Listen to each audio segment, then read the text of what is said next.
untuk membahas pembulatan dan penaksiran, kita lihat kronologis berikut. Tadi ada supermarket, terus ada ibu-ibu baru keluar dari mobil, dia bilang gini,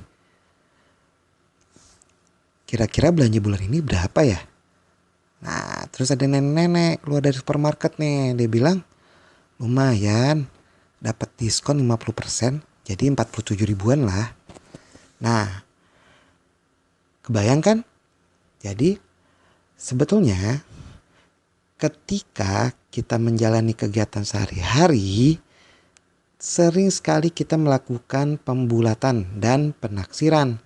Nah, contohnya kayak tadi tuh, kita mengira-ngira harga dari suatu barang, atau di kelas kita juga mengira-ngira hasil dari pembagian sebuah bilangan, ya nggak? Nah, jadi gini cara pembulatan atau penaksiran. Pembulatan dulu deh, pembulatan menuju puluhan terdekat. Nah, angka satuan yang kurang dari 5 dibulatkan ke bawah. Angka satuan yang lebih dari 5 sama dengan 5 dibulatkan ke atas, itu buat puluhan. Contohnya, angka 68 dibulatkan menjadi 70. Karena posisi satuan 8 lebih dari 5, maka jadi 70. Angka 43 jadi 40. Kenapa? Karena posisi satuan 3 kurang dari 5. Nah, berarti 87 jadi 90, 94 jadi 90, 75 jadi 80 deh. Gitu. Lagi ya. Tadi pembulatan puluhan, sekarang pembulatan menuju ratusan terdekat. Angka puluhan yang nilainya kurang dari 50 dibulatkan ke bawah.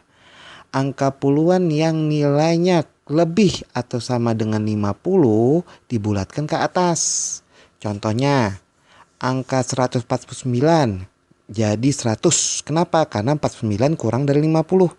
Angka 562 jadi 600. Kenapa? Karena 62 lebih dari 50. Nah, contoh lainnya 267 jadi 300, 248 jadi 200, 550 jadi 600. Gampang kan? Lagi ya. Tadi ratusan, sekarang pembulatan menuju ribuan. Nah, yang terdekat tentunya. Angka ratusan yang nilainya kurang dari 500 dibulatkan ke bawah. Itu aturan pertama. Yang kedua, angka ratusan yang lebih atau sama dengan 500 dibulatkan ke atas.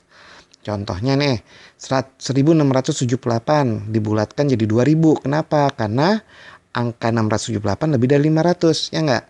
1328 jadi 1000 dong. Karena 328-nya kurang dari 500. Gitu guys. Oke, sekarang nah gimana dengan penaksiran? Kita simak yang satu ini. Penaksiran adalah perkiraan yang dilakukan untuk hasil dari sebuah operasi hitungan. Nah, ingat operasi hitung ya. Untuk melakukan penaksiran kita harus menggunakan aturan pembulatan. Nah, gitu bedanya penaksiran sama pembulatan. Nah, intinya hasilnya bisa mendekati hasil operasi hitung yang sebenarnya. Nih, langsung aja ya. Misal, contohnya nih. Nah, itu misalnya nih. Lihat. Oke, kita mulai. Yang pertama, 1254 tambah 3675. Nah, 1254 dibulatkan jadi berapa? 1000 kan? 2675 dibulatkan jadi berapa? 3000. Ya kan? Di atas 500. Nah, hasilnya langsung. Hasil dari penaksirannya adalah 1000 ditambah 3000. Jadi 4000. Nah, bandingkan kalau kita langsung tambahin ya. Tanpa penaksiran 1000 ditambah 2675 seperti di situ tuh. Seperti yang aku tulis nih. Mendekati. Ya kan? 7834 kurang 4390. Nah, sama. 7934 jadi 8000, 4990 jadi 4000. Nah, hasilnya mendekati. Gitu. Gampang ya? Oke. Begitu juga nanti pasti ada soal cerita deh. Nah, ingat aturan pembulatannya. Jadi kalau penaksiran itu berdasarkan aturan pembulatan di operasi hitung.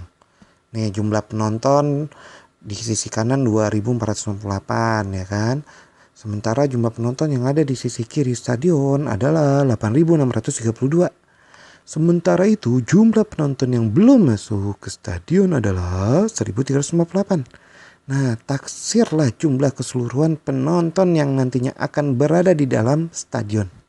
Nah, adalah oke, gampang dong. Penyelesaian. Nah, yang pasti lakukan pembulatan ribuan. 2.468 jadi berapa ya? Ya 2.000. Terus jadi 8.000 ya kan? Terus jadi 1.000. Baru deh kita jumlahkan aja. Nah itu jadinya 11.000 ya kan? Kira-kira 11.000 orang gitu kata-katanya. Nah dibandingkan dengan jumlah sebenarnya mendekati dia kan?